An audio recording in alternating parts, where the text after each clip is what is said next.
Good afternoon, everyone. We might make a start. Very warm welcome. I'm Dr. Beverly Loke. I'm a senior lecturer in the Department of International Relations at the Corpus School of Asian Pacific Affairs, and also the co-convener of this ANU China seminar series, along with Dr. Xian Wang. I'd like to start by acknowledging and celebrating the first Australians on whose traditional lands that we meet, we learn, and we gather on today, and also to pay my respects to elders past, present, and emerging. Today we have Professor Martin Dimitrov to give a lecture on safeguarding cultural security in contemporary China. Let me just say a few words about Professor Dimitrov. Professor Dimitrov is chair of the Department of Political Science at Tulane University. He is also the associate editor of two journals, Problems of Post-Communism, as well as the Journal of Asian Studies. He has published prolifically. Just to give you two sort of more recent books that he has published.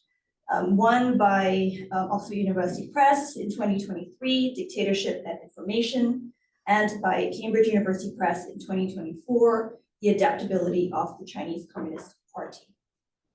So just a little bit of housekeeping and the format. We are in person as well as on Zoom. So Professor Dimitrov will speak for about 45 to 50 minutes, and the remainder of the time we'll have for Q&A and hopefully a really enriching and stimulating discussion. For those of you who are joining us online, I will also, as the talk goes on, please feel free to write in your questions in the chat, and I will moderate them for the Q&A as well. So I think that's all I have. I can invite Professor Dimitrov to come up for his lecture.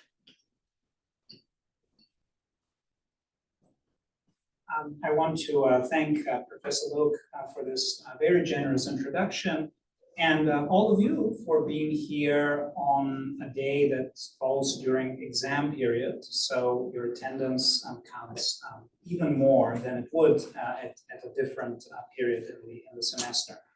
I also want to thank the China in the World program and the School of the Department of International Relations at the Coral Bell School of Asia Pacific Affairs for co-sponsoring this seminar.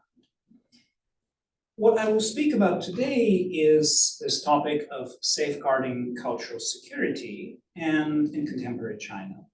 And this is related to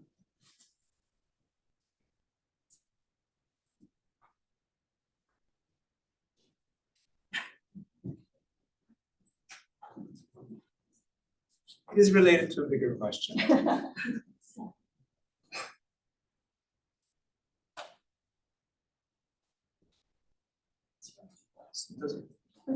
Sorry, so I guess it was, yeah, it is working now. Perfect.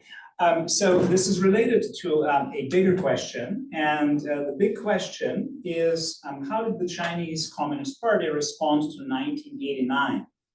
The question, of course, is huge, and there are many different answers. One answer that I provided in a recent publication involves 4 different types of adaptations: expanding the scope for private activity, expanding the social safety net, rival incorporation for organizational inclusion, and the issue that I will speak about today, which is protecting cultural security and promoting indigenous cultural consumption. Now, of course, an unresolved question is how long these adaptations will be effective. To give you a sense of what these writings of mine look like, this is the cover of The Adaptability of the Chinese Communist Party.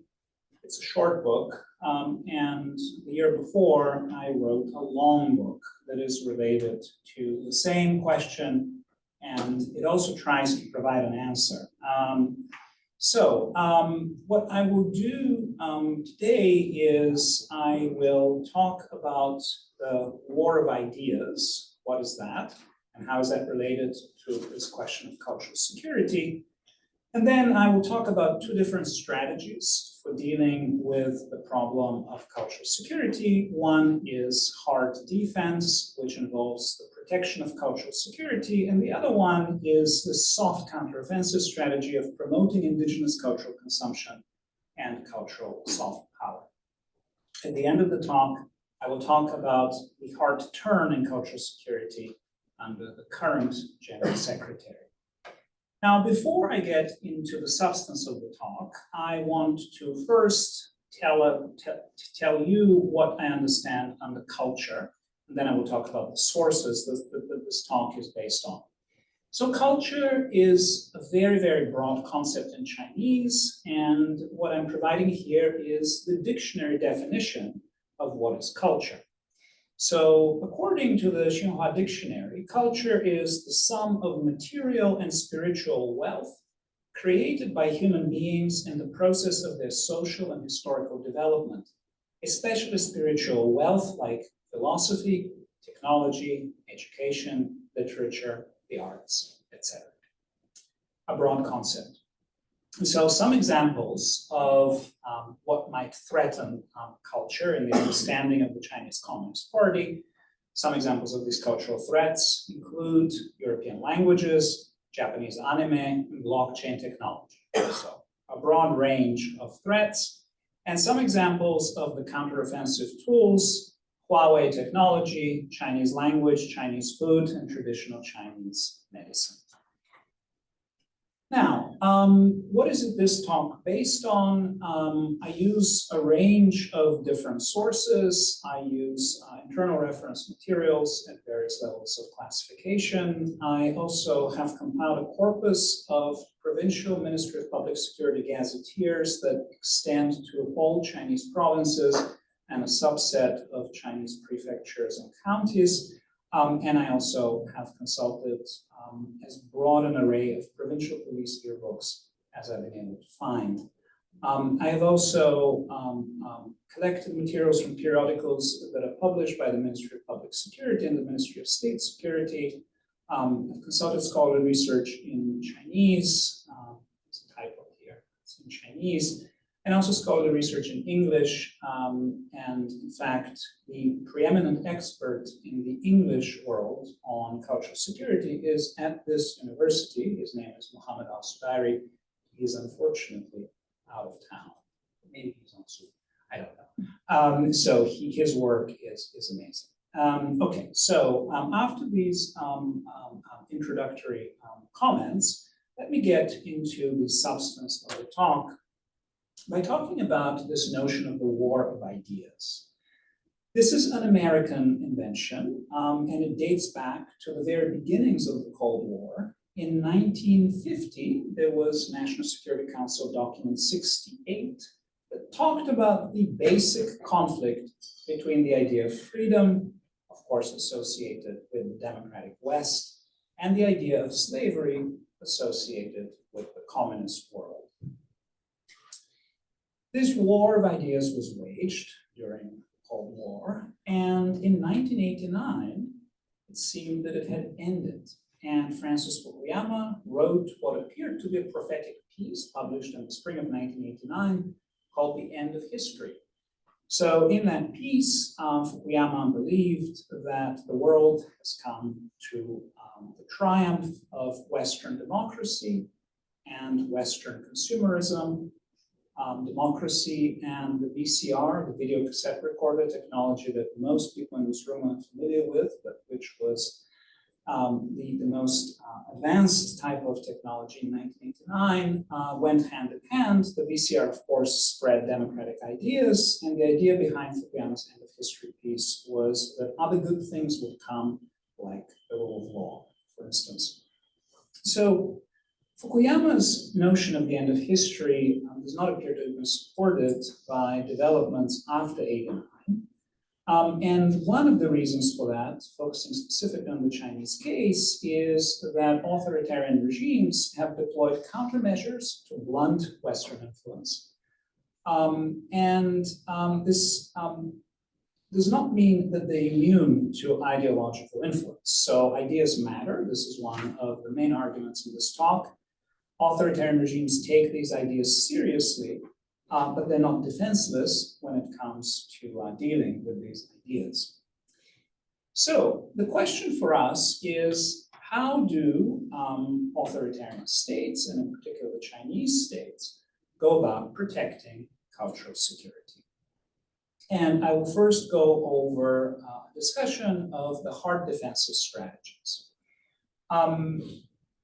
Now, I'm interested in the People's Republic of China. So for me, things started in 1949. Muhammad al-Sudairi's work goes back significantly earlier. So what I'm interested in is various ideas that evolved after 1949. In the 1950s, police yearbooks talked about cultural protection protection from dangerous external ideas. By the 1980s, there was this new idea of hostile foreign forces. This is something that persists to the current day in China. And the collapse of the Soviet Union in 1991 strengthened this discourse of hostile foreign forces which are aiming to bring about regime change in China through strategies like peaceful evolution, but also through more nefarious means like subversion and ideological infiltration. Now, the Soviet collapse is a moment that continues to be very important in Chinese strategic thinking and in general, but also in terms of thinking about the future of the political system in China. What's interesting about Chinese understandings of the Soviet collapse is that the collapse is a singular event, but these understandings have evolved. In the 1990s, they were very complex. What Chinese scholars were pointing to in internal publications was economic stagnation, the centripetal forces of ethnic mobilization, military competition with the West, and occasionally they were also pointing to Gorbachev's unwillingness to maintain ideological security. So he allowed dangerous ideas to percolate into the thinking of Soviet officials. So this final explanation, the ideological explanation, has now become the dominant explanation in Chinese scholarly discourses about the Soviet collapse.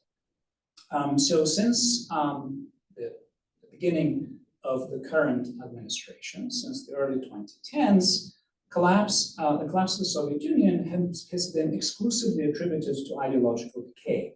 And in 2013, Xi Jinping pronounced the following words: regime collapse, he said, often starts in the ideological sphere.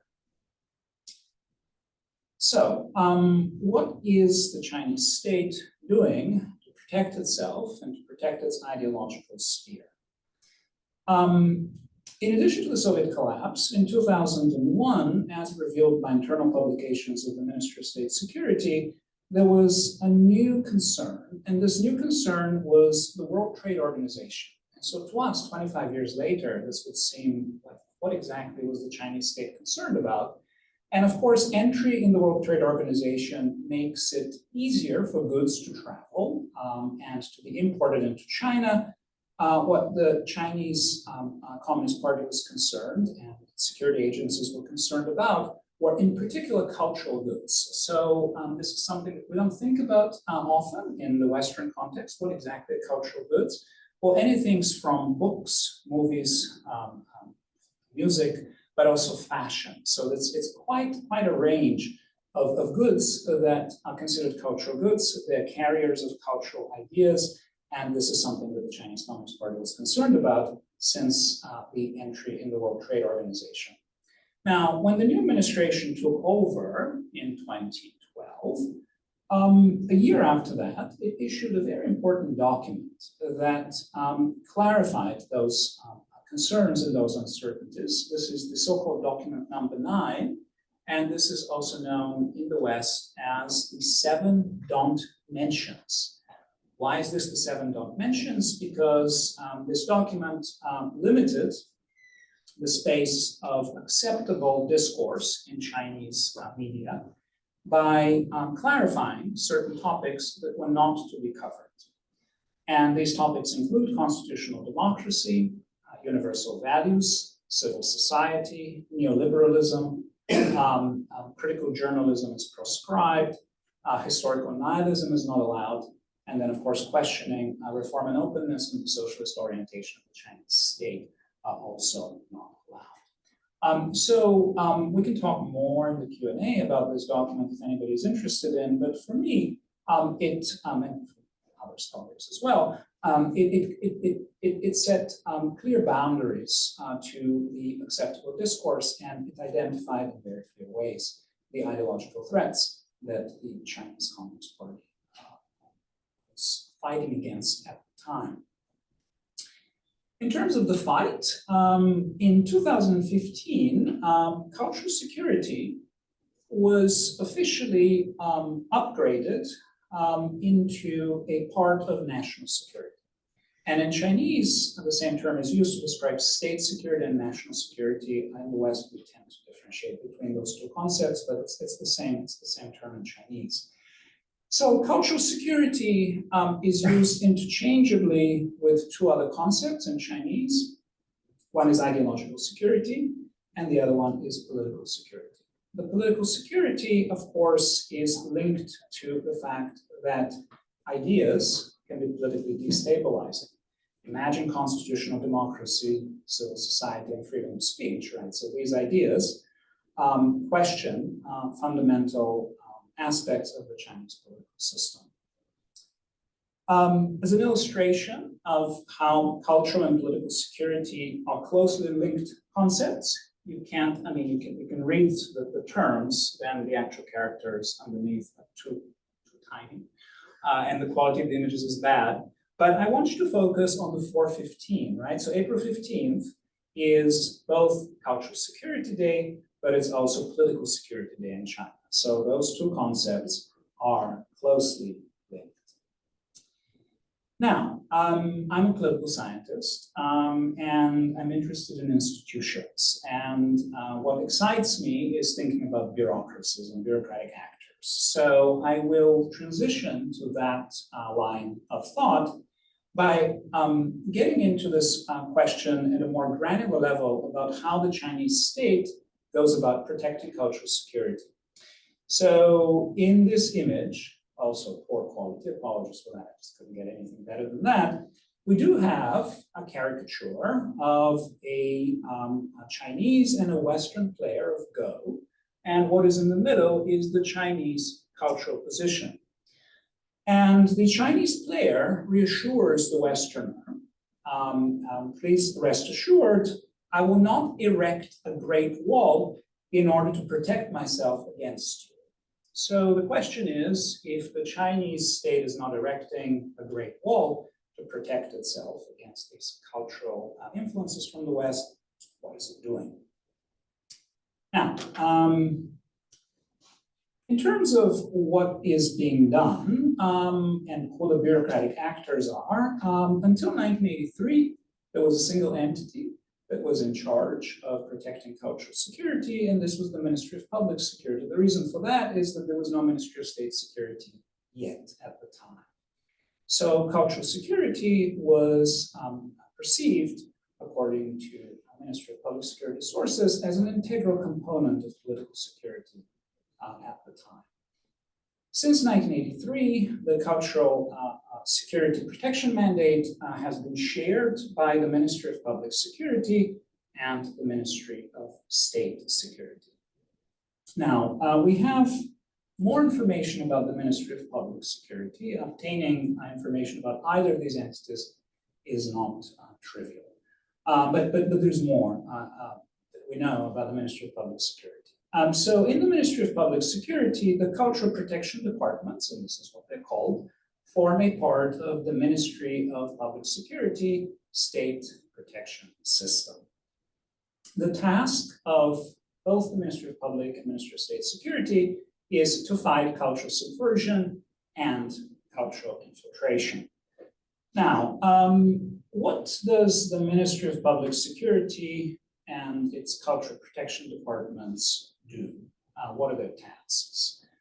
According to internal sources, they have to track foreign NGOs. They are also tasked with monitoring religious and cult activities. Cult, of course, means Falun Gong, but also perhaps other cults. This is the official Chinese understanding. In case it's not clear. They also, the Ministry of Public Security Cultural Protection Departments have to maintain control over political stability in universities. They have to identify political subversive publications, and they also surveil the internet for harmful content. So quite a range of duties. If you are interested in reading more about the Ministry of Public Security, this is a recent publication of mine where this issue is treated in great detail. Now, let us go back to this issue of cultural security and the task of counteracting hostile foreign forces. What are the specific strategies through which the Chinese state accomplishes these tasks? Of course, there is the familiar strategy of censorship. I can talk about it in the Q&A if you want. There's just so many people working on this that I don't feel I have that much to say. That is new. But of course, this is an important strategy. Another one that is perhaps somewhat less explored is the registration rules for NGOs. The NGO law was changed about a decade ago, and this made it especially onerous for foreign NGOs to survive in China, and their numbers were reduced ninefold, so they essentially disappeared. At the same time, domestic NGOs have proliferated, and they're now establishing party cells.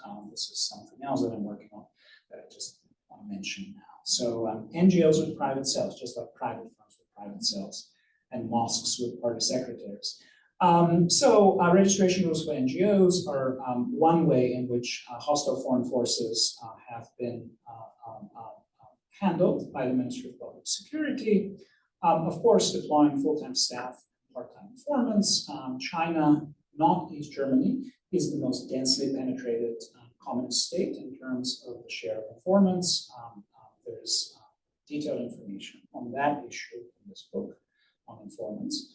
In terms of other strategies, one that is extremely interesting is the sinification of religion. Some scholars have called this the partification of religion. And what they mean is that for about a decade now, there have been these 5-year plans for the sinicization of Islam, the sinicization of Protestant churches, the sinicization of Catholic churches, and so on and so forth. So all of the major faiths recognized by the Chinese states have been subjected to this program of sinification. And what this means is that during religious services, religious workers, the official terminology, are expected not to read scriptural text in its entirety, but to read summaries of the scriptures and to go over important recent political decisions, like what the most recent party congress or meeting of the Central Committee decided. The sinification of religion also has architectural features. So this is a photograph from The Guardian, which shows what a sinified mosque looks like. This is a very important mosque in Yunnan province, one of the oldest in that part of China.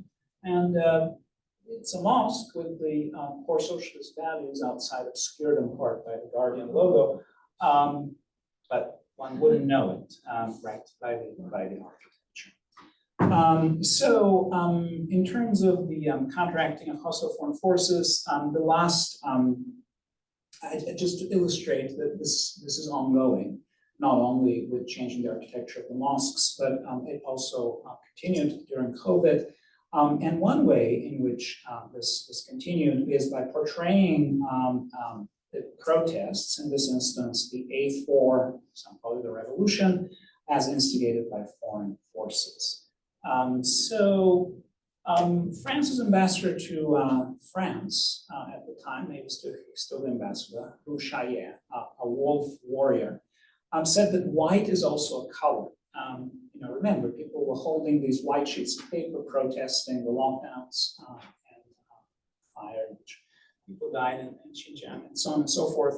And so the idea was that even though this is white paper, it's instigated by hostile foreign forces, and this is the beginning of a color revolution in China in white. White is also a color. So these are some examples of the ways in which this discourse about hostile foreign forces and the cultural security threats that they present continues in China. Sometimes this hostility, these hostile foreign forces include other parts of the world that are ethnically Chinese, at least one way of thinking about them. And an example of that would be the Chinese approach towards Taiwan. So how does cultural security intersect with the question of Taiwan? So I want to go back to the Cold War period. So before 1989, Taiwan was up there with the Soviet Union, remember the Sino-Soviet split, as one of the main threats to the Chinese regime. So what Taiwan did was it was a source of so-called hostile radio broadcasts. And the Ministry of Public Security prosecuted individuals for the so-called crime of counter-revolutionary correspondence. What this involved was writing to these Taiwanese radio stations, and this was seen as counter-revolutionary by the regime. So this may seem quaint, who is listening to the radio anymore? But cultural security concerns about Taiwan have continued after the end of the Cold War. Taiwan has been seen as an entity supporting secret societies, supporting the Falun Gong, supporting labor NGOs. We have Anita in the room, the expert on labor NGOs. And these concerns have been expressed especially in Fujian province. In more recent years, there has been a suspicion of Taiwanese cultural products, music, fashion, and there has been, of course, an emphasis on the one country, two systems that is to apply to Taiwan. What does the future hold? We don't know, but what we do know is that the Taiwanese authorities have recently been arresting a number of individuals, in the dozens, it would appear, on suspicions that they're spying for the People's Republic. So that's a little detour to just illustrate the range of these cultural security threats and the hard defensive measures that the Chinese government, party state, is deploying against them. Now, I will move to talking about the softer measures, the soft counteroffense. And here we'll talk about much more pleasant things. We'll talk about the education system. So for about 4 decades now, since the early 1980s, China has been promoting patriotic education. In more recent years, there is, in addition to that, traditional learning, Confucian values, and the like. Of course, school curricula is something that is fascinating. Carrie Koso in the US was an expert on religion, and she is the person who came up with this idea of the partification of religion, not just the sinification. She also has a fascinating project looking at content of exams, especially the Gaokao, but other types of exams in China, and also textbook content. Patriotic education, traditional learning have been emphasized as ways to promote an antidote to those external threatening ideas. Another strategy that's been very interesting for me is resisting linguistic hegemony. Now, of course, this is code for resisting the linguistic hegemony of English. And in terms of how this is being resisted, the weighting of the English portion of the Gaokao was reduced. Schools, private schools that were offering instruction in various subjects, but also in English, were made illegal a couple of years ago.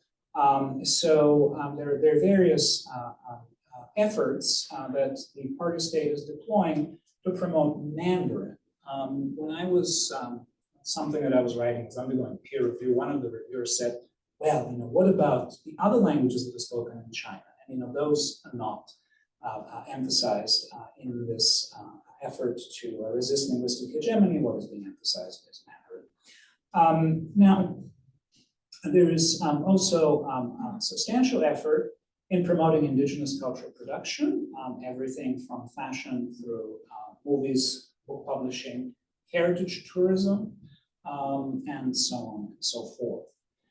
The goal of these strategies is to achieve several desiderata. To foster cultural pride, to promote cultural confidence, and eventually to build cultural soft power. So here's some examples of these soft counteroffensive measures in keeping with previous slides in terms of the low quality. What we have here is just the April 15th celebration of cultural security, Cultural Security Day. What is on my right and your left is a much more interesting slide of poor quality, where we have this conversation between a couple of individuals about how beautiful traditional Chinese clothes are and how they help preserve cultural legacies in China. So clothing, both traditional Chinese clothing, but also Chinese brands, have been mobilized as soft counteroffensive weapons in this competition with Western culture. And to anybody who doubts, or anybody who's thinking, how exactly can clothing be a cultural symbol? I want to go back to my own childhood, which was spent in a different century on a different continent and a different country. I was born in Bulgaria in the mid-70s, and at the time, what everybody was dreaming of were Levi's jeans, and that they weren't just jeans; they were carriers of Western culture. So in clothing in particular, but of course, obviously music and other cultural products do carry. Now, in terms of this soft counter-offensive, the Olympics in 2008, often described as China's big coming out party, or an opportunity to build national pride and to celebrate China's achievements. Now, not everything is all that rosy and glorious. And the Olympics were, after all, 17 years ago. So I want to talk about the hard turn in cultural security under the current General Secretary, referred to as President Xi in the West. So in 2021, the General Secretary gave a speech to mark the 100th anniversary of the foundation of the Chinese Communist Party. It was a long speech, but there was one point, one part of it, that referred to cultural security in terms that would not be mistaken by anybody who's working on this topic. What General Secretary Xi said is, we overcame subversion, sabotage, and armed provocation by imperialist and hegemonic powers.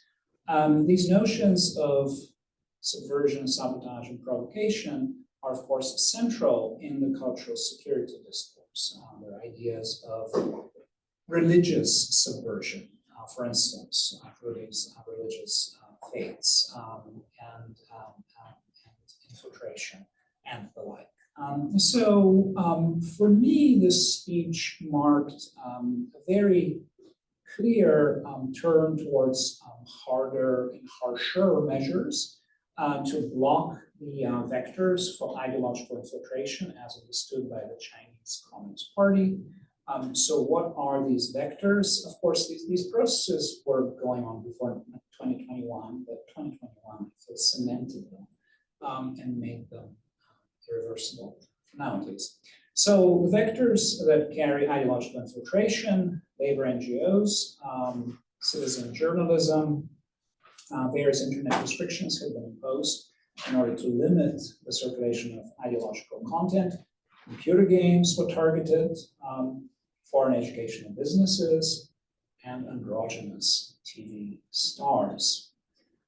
Now, the long-term viability of such strategies is uncertain, but the Chinese government has been getting some help recently in its fight against cultural threats.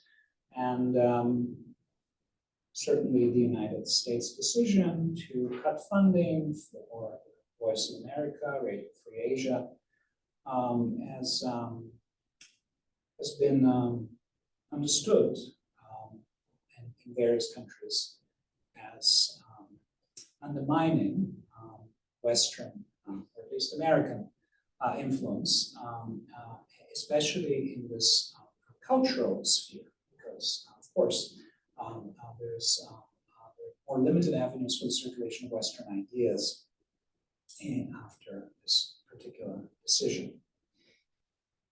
I'm getting close to that 40-minute mark, and I do want to leave a lot of time for questions, given that you have made it here during exam.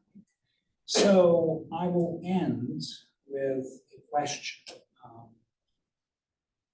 Are these performers a threat to cultural security?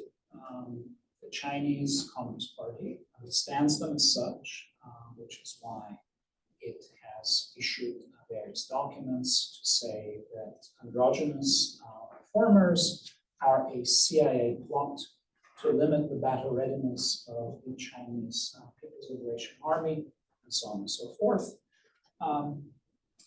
We may disagree, but I think it is important for us to think why this is perceived, this type of entertainment is perceived as a threat by the Chinese Communist Party, and also what are the long-term implications. I mean, if the Chinese Communist Party is interested in promoting indigenous cultural consumption, these stars are extremely popular in China, isn't it shooting itself in the foot by trying to limit the circulation of the videos? This, of course, may stimulate people to look for Western content, and in the process of looking for entertainment, they may find politically damaging information. And that is not something that the Chinese Communist Party wants. So, on this note, I want to thank you for your attention. I look forward to questions.